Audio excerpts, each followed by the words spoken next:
Either get a job or get out. I'm sick of supporting a woman like you." My husband's words cut deep, triggering something inside me that snapped. Why should I endure the condescension of a man who belittles others to elevate his own sense of superiority? I'm better off without someone like him. My name is Melissa. I'm 36 and I juggle work with homemaking as a freelance illustrator. I've always been passionate about art and pursued it through college. After graduating, I worked at a design firm, but when I turned 30, I decided to go independent. I wanted to express myself creatively on my own terms. At that time, I was single and excited about living life my way. Then I met my husband, Daniel, through a mutual friend. We hit it off and decided to marry, registering our union a year later. Daniel's job as a salesman required him to travel extensively, which meant he worked long hours. He asked me to become a housewife, so I put my illustration career on hold. I was happy to manage the home while he was away, believing that we should support each other as a married couple. I thought I could return to my art career later and continue my studies in the meantime. We trusted each other and had no major complaints. However, life threw us a curveball when Daniel got promoted to head a new sales office. This promotion meant he wouldn't be transferred for a while, and we could finally settle down in one place. We were both excited about the prospect of stability after constantly moving and adapting to new cities. But the transition wasn't as smooth as I had hoped. Daniel was still overwhelmed with work, managing the new office and launching additional branches. On top of that, the cost of living in our new city was significantly higher than we anticipated. While Daniel's salary could cover our basic expenses, it left us living paycheck to paycheck, with no company housing assistance to fall back on. We wanted to save for the future, but his salary barely covered our current needs. I considered tapping into our savings for security, but it didn't feel like a stable solution.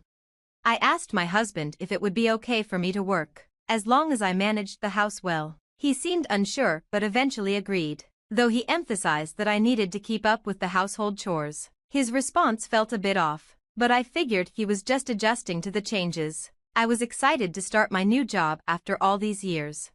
However, things began to change for the worse. My husband started criticizing the meals I prepared, which he never did before. He complained about the food being subpar and even accused me of cutting corners, which felt unfair. When I explained that I found deals on ingredients to save money, he snapped, accusing me of implying his salary was too low. I was shocked by his reaction and struggled to understand why he was twisting my words. He yelled at me, saying I was ruining things by working instead of focusing on housework. I wanted to argue back but decided against it, thinking he must be stressed from his new responsibilities. I apologized, hoping he was just tired and would calm down. Despite my efforts, his attitude worsened. He started nitpicking everything, demanding that I handle chores to his exacting standards, and even questioned where his clothes were or whether I had shined his shoes. He seemed like a different person, constantly yelling and becoming more critical. Balancing housework and my job proved harder than I expected. I tried to work around the chores, but my husband's high standards meant that housework took up most of my time. When I suggested he help with the chores, he retorted that my job was worthless and that I should quit. He began to belittle me as just a housewife, using it as an insult. His constant criticism and refusal to help made everything feel overwhelming, and my distrust in him grew. Even though I was working, I was still treated like a housewife. I didn't understand his logic. My pay was low, but that was because he kept interrupting me, making it hard to get more work done. Frustrated, I decided to focus more on my job and do fewer chores. One day, while cleaning, I found his old pay stubs on his desk. Out of curiosity, I looked at them and was shocked to see that his salary was about half of what I had been told. I wondered where the extra money was coming from. He had supposedly gotten a promotion, so why was his salary lower? I couldn't find any old pay stubs from before the promotion, and I felt certain something was wrong. Then, my husband's uncle called. He said he had lent my husband a lot of money and was wondering when he would be paid back. It dawned on me that my husband had been covering the salary gap with loans from his uncle. I was devastated. I apologized to his uncle and promised to pay him back. Even though I felt awful, the uncle was kind and said to repay him when we could. That night, I didn't mention the debts or the pay stubs to my husband, but my frustration with him grew. He continued to belittle me, criticize my cooking and cleaning, and interfere with my work. When I tried to stand up for myself, he slammed his fist on the table and insulted me, saying I was wasting money and questioning who was providing for us. I was done with his behavior. I told him that I was doing my part and that his words were contradictory. I didn't want to put up with his insults anymore. He said I should start earning money if I wanted to complain, and I thought he should do the same. I stayed silent as he continued to insult me, saying I was a burden and that I should leave if I wasn't going to work. His triumphant look as he said these things sent a shiver down my spine.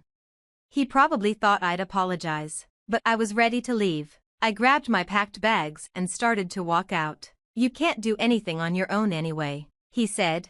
I gave him a cold look and said, "I'm leaving this behind." I slapped the divorce papers I'd gotten from the city hall onto the table. He looked stunned and didn't know how to react.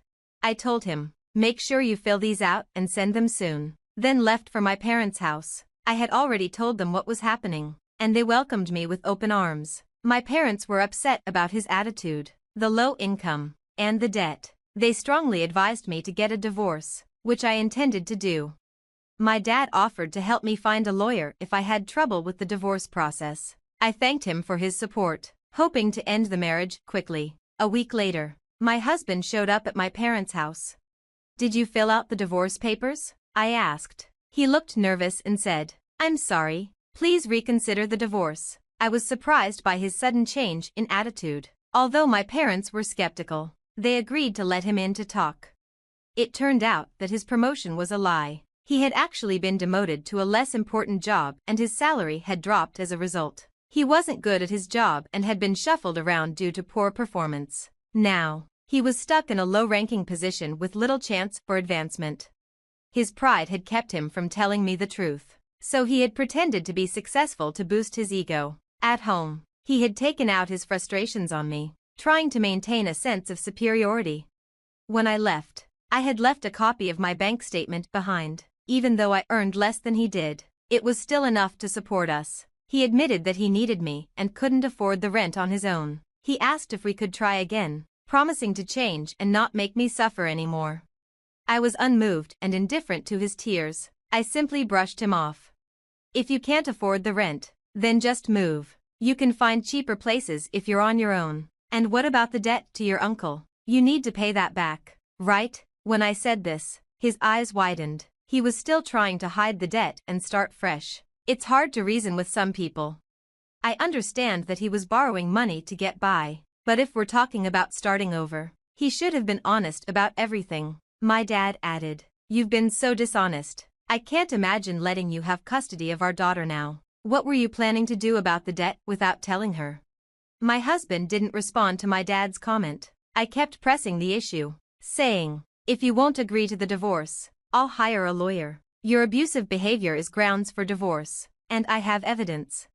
He seemed to give up and took the divorce papers out of his bag. "I've really messed up beyond repair. It's too late now. We're strangers," he said. I took the papers and we split the small amount of savings we had. We moved out of our apartment, and I heard he quit his job. Apparently, news of our divorce made his already difficult work situation even worse. He said he was paying back his uncle slowly and working part-time. After the divorce, he reached out several times, asking to reconcile and saying he realized I was the only one who had been on his side. His constant pleas made me uncomfortable, so I changed my phone number. If he had set aside his pride and been honest, maybe things could have been different, but I couldn't forgive his abusive behavior, and the love had faded long ago. I walked away and focused on my career as an illustrator. I'm busy, but every day feels fulfilling. I looked out the window from my computer, thinking about how that moment of courage had changed my life. I'm living my one and only life to the fullest, with no regrets.